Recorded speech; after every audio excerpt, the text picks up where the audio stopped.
Alrighty, in this video what we're going to do is we are going to put together the animation controller for our player. So, what do I mean by that? Well, right now if we hit play, all we're going to see him do is execute his idle animation over and over and over again.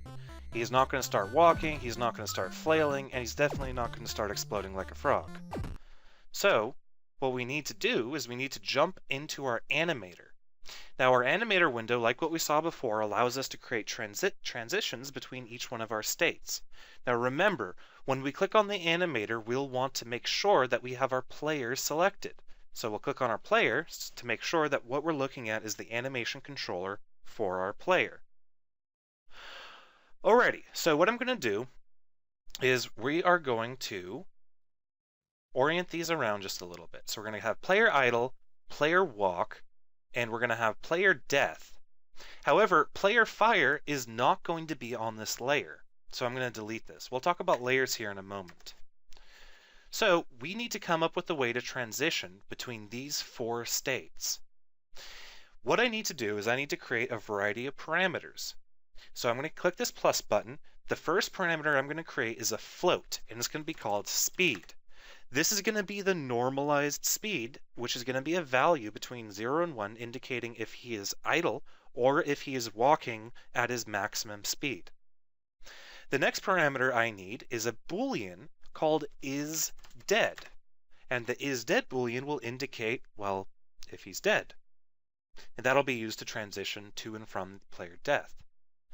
Finally, we need two more of these parameters actually. We're going to need another boolean for isGrounded, because remember, we want him to flail when he's in the air.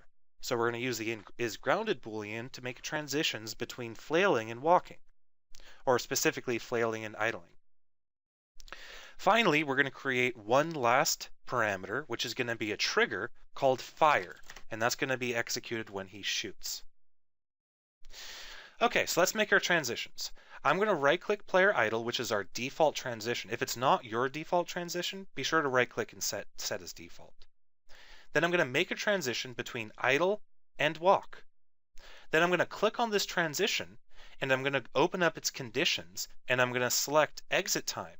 Instead of exit time, I want to check speed.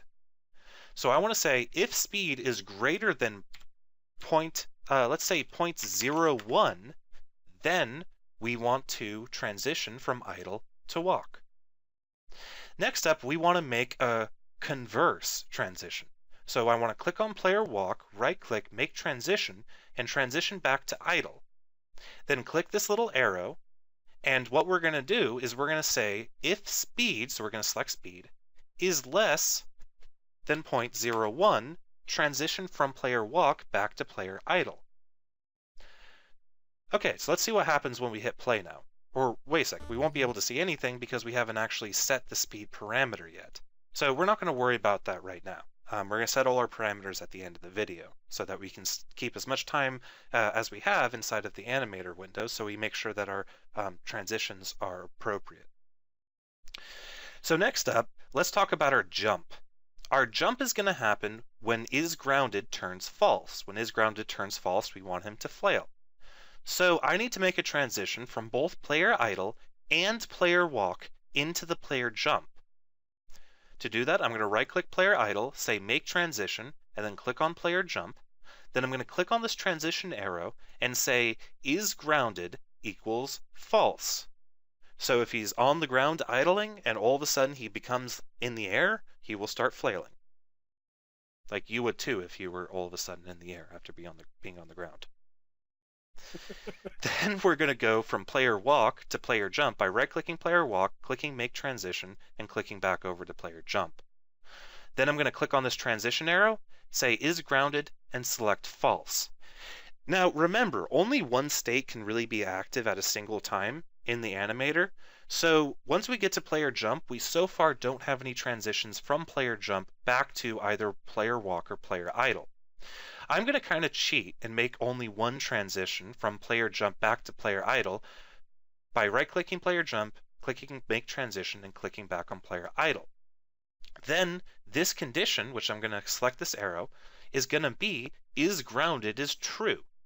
Now I'm not going to have to create two transitions I could create two transitions, one from player jump to player idle and one from player jump to player walk. But if we go from player jump to player idle and his speed is greater than 0.01, it'll just go back from idle all the way to walk. So that's what we want to have happen. Okay, so this actually completes, this triangle completes his walk transition, his jump transition, and his idling transition. But what about his death? Well, I want him to explode regardless of what state we're currently in. I want him to explode when he dies. So what I'm going to do is I'm going to right-click this special any state. Now the any state, when you make a transition from any state to another state, you're creating a transition from any state to another state. Again, another aptly named concept. So what it means is regardless of whether we're in idle, walk, or jump, if we have a condition from any state to another state, that transition will override everything.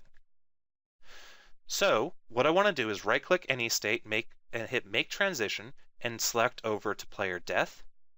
Then the condition of this transition is going to be, instead of exit time, it's going to be is dead is true.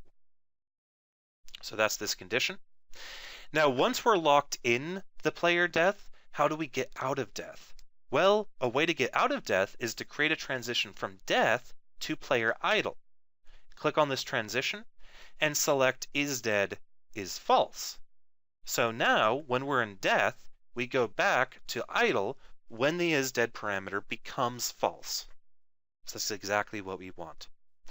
There's one last thing we have to do. The behavior of Unity animation is that when you're in a state, it'll continuously loop that state over and over and over again. But we don't want that for our death. We want him to explode and then stay exploded. To make him stay exploded, we need to make sure that his player death animation does not loop. That's actually pretty easy to do. All we have to do is come in here to our project window, open up our animations folder, find his player death animation, and uncheck loop time. By doing that, our explosion will happen, and then it'll just sit here in the state until it can transition out of the state. And it's going to be able to transition out of the state when the isDead parameter becomes false. Alrighty. You are an animator. Well, I mean, this is, state transition, not so much. But still, anyway. That's pretty much our state machine that we're looking at. We have death, idle, walk, and jump. We have one more state that we haven't dealt with yet, and that's the shoot state. So what happens when we shoot? Well, actually, I want the shoot state when we fire, when the fire trigger becomes true, like what you see down here, when that becomes true, I want him to shoot and have that shoot override any other state that he might be in. So in order to do that, instead of creating 1,000,001 transitions, I can actually just create a new layer. You see up here in the top left how we have layers? I'm going to go ahead and click this little plus button and create a new layer, and I'm going to call this the fire layer. Then I'm going to set the fire layer's weight to 1, meaning anything that gets animated inside this layer will override the properties of the base layers. And that's exactly the behavior I want. I want his hands to start working independently of what his body is doing. So how do we handle the fire layer? Well, the fire layer is actually going to have two states in it, not just one. It's going to have an empty state, and then it's going to have the fire state. So how do we do that? Well, first, I'm going to right-click anywhere here, and I'm going to say Create State, Empty. And I'm just going to leave it called New State. Most importantly, however, you'll notice it is yellow, meaning it is the default state. If it isn't the default state for you, right-click it and click Set as Default. Then, I want to drag my player fire from my project window into my animator. So I'll drag and drop it, and I now have a player fire state. Now what I want to do is I want to transition from new state into fire state by right-clicking Making Transition and dropping it on player fire. And then this arrow right here, I want to set the condition to fire. So when the player fires, basically this will override all of the other animations that might be applying to his hand. and it'll make his hand do what his hand does when he fires. Or really make whatever we want him to do happen, and override all the existing information. However, once he's shot, or once he's done something in his player fire, I want to right-click, make transition back to an empty new state, and I want to just set the exit time to 0.25. I mean, that's fine for us. We could also just uncheck atomic. This will make it look a little bit better, because unchecking atomic makes it so it can't transition until until player fire has been finished. So once player fire has been finished, it'll transition back into new state. And so that's exactly what we want. So now we have 2 layers and 1, 2, 3, 4, 5 animations. All we have to do now is supply these 4 parameters from our player script, and our animations will magically work. So let's jump into Visual Studio. Eventually.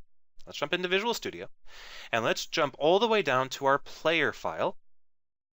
What we're going to need is we're going to need a reference to an animator. So in player, I'm going to say public animator. And this is going to allow us to control the parameters. Now I'm going to go to update, and at the bottom of the update method is where I want to start putting in some information. So at the bottom of the update method is where I want to set 3 of the parameters that we have. I want to say animator dot set boolean is grounded, and I want to set that to controller dot state dot is grounded. Then I want to set animator dot is, or set bool is dead to our is dead property that is conveniently already set for us from other code. Then I want to set the speed, but what do I want to set the speed to? Remember, I said I wanted to set the speed to a number between 0 and 1, where 0 represents his slowest movement, which is no movement at all, and 1 represents his maximum movement, which is his max speed. So I'm going to say animator set float speed, and I'm going to set it to mathf.absolute value underscore controller dot velocity dot x, and then I'm going to get out of the absolute value, and I'm going to divide it by max speed. That's going to give us a number between 0 and 1, which is exactly what we want. The last thing that we have to do is scroll all the way down in our code and find where we fire a projectile, and then set the fire trigger. So let's scroll all the way down to our fire projectile code. After we play the clip at point for our player's shoot sound, I want to say animator.setTrigger, and I want to pass in fire. And that's all the code that we have to do to create a fairly simple but non-trivial animation scheme. So let's jump back into Unity and see how this plays. Let's hit play. And okay guys, it's going to happen again. Unity is going to sit there and it's going to spin its wheels for a couple seconds. So I'll just fill those couple seconds in with some words of warning. When you depend on a property such as the animator of the player being set to a value, make sure that you go and actually set that value before you hit play. Otherwise, Unity locks up. You'll see we'll get a null unassigned reference exception because we have not actually set the player's animator to anything yet. So let's do that. I'm going to scroll down. I'm going to collapse everything, all the other components. I'm going to find my animator. I'm going to click and drag, and I'm going to drop it on our new animator property for our player. Then I'm going to scroll all the way up to the top of the file and hit apply, so that our player now has, or all of our players, including the player on level 2, has all of the animation values set properly. Now let's hit play. Okay, and we have a walk cycle, and we have a flail cycle, and we can shoot, and let's see what happens when we die. And we just explode.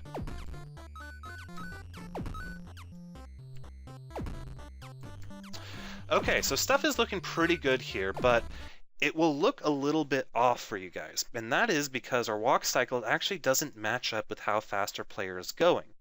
But the fact is that our player can actually start walking slowly, or in fact start not walking at all, completely idle, and slowly ramp up his speed.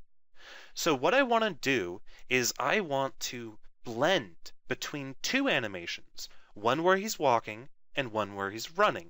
And I want to base the blending of that off of the speed variable, which again, I conveniently set as a value between 0 and 1, which lines up perfectly with how we do blend states. So let's show a really simple example of how we can make the player walk faster while he is moving faster and slower while he's moving slower. Let's go back into the animator and make sure again that we have our player selected. Otherwise, we won't see this. So make sure we have our player selected. Let's come back up to the base layer and let's look at his walk. What I want to do is I want to replace this player walk animation state entirely with a blend tree. So what I'm going to do is I'm going to right click player walk and say create new blend tree in state. I'm going to click that and you're going to be like, what happened? What changed?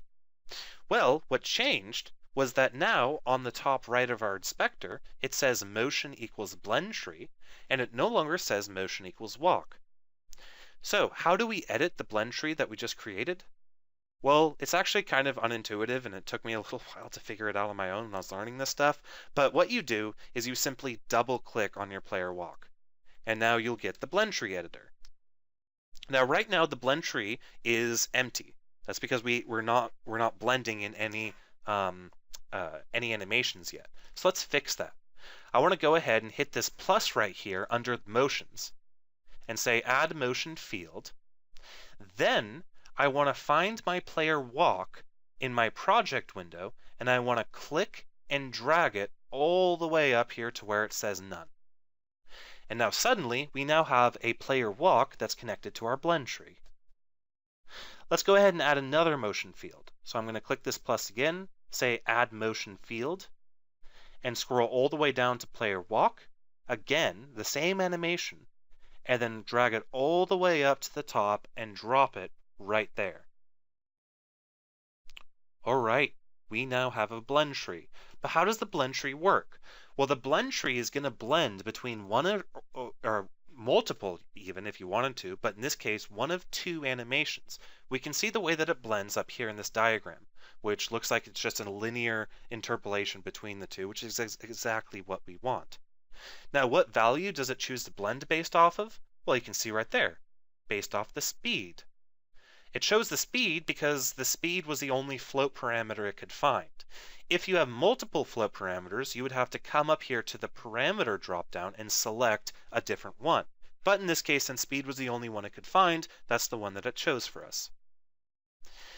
Now you might be thinking, why are we blending between two of the same animation? That seems kind of pointless. Nothing would change. And of course, that's true. At this point, there would be no difference. However, there's a very convenient property right here staring at us, which is the animation speed. And I can come down here and I can select, like let's say 5. Let's say when he is moving at full speed, his walk cycle is multiplied by 5 in terms of speed. There's a bunch of more options that we can play around with the blend tree, but I'm not going to go into any of the other ones. This is just a really simple example of how we can put together a simple blend tree between running and walking, but this tool is a lot more powerful than it appears to be. The final thing I want to point out with the blend tree interface is in order to get back to your normal state, you click this little breadcrumb trail at the top left hand of the screen. So just click on that, and we're back at base layer. Remember, double click to get into a blend tree, and then click on the layer name to get back into the layer. Now let's hit play and see what we get.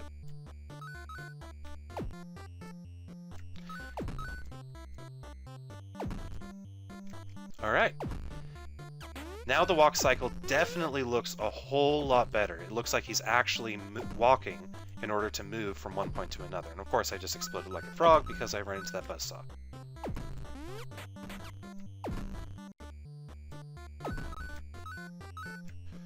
Alright guys,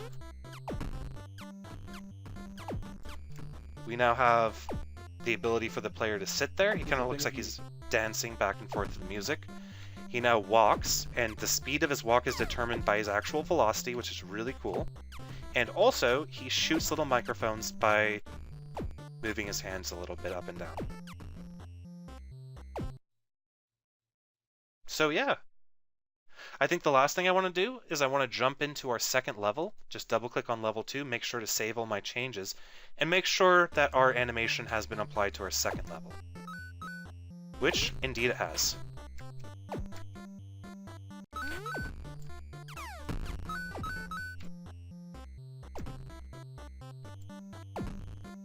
That is a thing of beauty.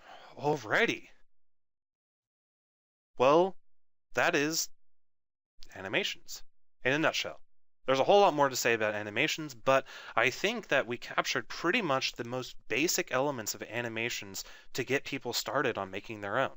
Again, there's a lot more cool features you can play around with, but even just using the really simple features, you guys saw how we were able to add a whole lot of dynamic life to the game without even changing much code at all. In fact, we didn't change any code. We really just had to add some bits referencing our animators here and there, and then everything just worked. And we're able to go back and even change our animations after the fact just by opening up the really powerful, nice little animation window and changing the animation to do whatever we want, and everything will just magically work. Nice. So yeah, I think that just about wraps up all the stuff we want to do with animations, and we'll see you guys in the next video.